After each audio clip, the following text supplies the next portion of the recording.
things they can do. But they stay because of all the things they can be. Can you feel this?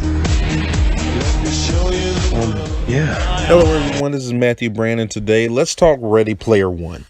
So, book versus movie. Specifically, what elements are missing from the movie that would have made it much better? Elements that are found in the book. Mostly because I don't see too many people discussing this at all. I've seen people talk about how good of a movie it is, what the movie is like, and I've heard some people compare the movie to the book to see, what are the differences. But to me, obviously, there are heavy spoilers of Ho, so let's get into it. I think, to me, the movie is really being held to its own merit, and there's nothing wrong with that. So that I'm saying it should include everything. It doesn't have to include everything that's in the book, or it's okay as if it diverts from the source material. For example, I like that Og was the keeper of his friend's journal. This is different in the book. He's just kind of like this all-powerful wizard in the game. Everybody knows who he is, but you did not. He's like this specter that kind of he knocks stuff over sometimes or makes noise sometimes in places he's not supposed to be. And some people boil it down to a glitch, which I don't like because it made those people who are normally intelligent look a little stupid or a little less suspecting. There are even clues to it when he notices his wife was edited out of Holiday's memories. When he noticed that kind of showed he wasn't just some random robot pre-programmed, because why wouldn't he, a pre-programmed robot would know what's in there, but he challenged it mentally, and that just made me think, I'm like, that's a person. I did not think it was Og, though. I was kind of disappointed that Og wasn't in more of the movie.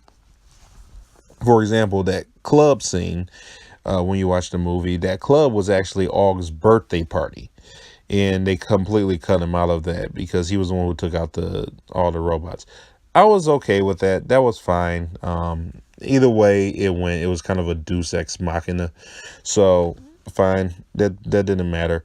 What I didn't like I said, were all the emotion moments being cut out in the forced ranting dialogue exposition. That same kind of irritated me in the movie Valerian. I don't mean when he's narrating, when he's like coming in and he's narrating over everything that's going on. I'm talking about when him and Artemis meet and he just shoves in all he knows about her when they're first introduced. I didn't like that. I don't like all that heavy, uncomfortable dialogue. People don't talk like that in normal life. Even nerds don't talk like that in normal life. It was too crazy, too all over the place, and it pulled me out of it. So in the book, the first challenge is the base sauce of a story. So no one even knew what it was except Artemis, and I'll get to her later. But my point is, there was a sense of mystery involved that left a sense of accomplishment when Percival solved it. In the movie, this is replaced with an Easter egg heavy car chase, which I might have accepted if the puzzle wasn't so easy to solve by accident. I think what could have made this better was if all of those racers were NPCs. I would have liked that way better. If all of the racers were NPCs, it would have been much more enjoyable. But instead, everybody knew about this game being the Easter egg. And it really, I don't know. All they had to do was drive backwards, and no one thought of that. I found that really, they've been on that track for a while, and I find that really hard to believe that no one thought of driving backwards. Back to Artemis. I heard she was changed more in the movie to seem like less of a nerd fantasy girl and more of a real character.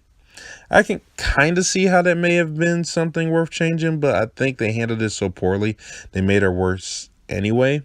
In a book, she was almost always one step ahead of everyone. Like I said, she was the first person to find where the first key was, but she wasn't good enough to reach it. I guess I should add that. in there. She wasn't good enough to reach it, but in the movie she comes off as pretty basic, in my opinion. They add in this freedom fighter deal, which by the time it's done, it feels very unnecessary. I guess they're either trying to show off it was more than much of a game to her, but she said that in dialogue less than a scene and a half earlier, and the only device this could have served was them meeting in person to develop a more sincere romance. So in the time allotted, I get that, but I think it could have been done better. And speaking of a fucking emotion like romance, love, the ones that didn't carry over from the book could have been put in this movie. It would have made it so much better movie. In the book, Daito dies. Okay, he dies, he gets murked, he gets killed and made it to look like an accident. I know they try to do this in the movie, but when he dies, to me in the book, it's not that you feel an impact because you didn't know him very, very well in the book, but he's like one of the upper side characters. He leaves an impact on Shoto, and that's what I miss.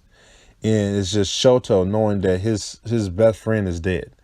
Also, later, it's not Daito who fights Mechagodzilla, it's Shoto, and it's a revenge fight, which is what makes it so impactful, is what makes it so meaningful. Also, H and Wade get into a fight, and just knowing that conflict in the friendship, and they get back together. So it's fine that it was taken out of the movie, but just showing some inner conflict besides the typical boy girl, I'm not ready for this relationship yet, and you don't know me, shallow BS.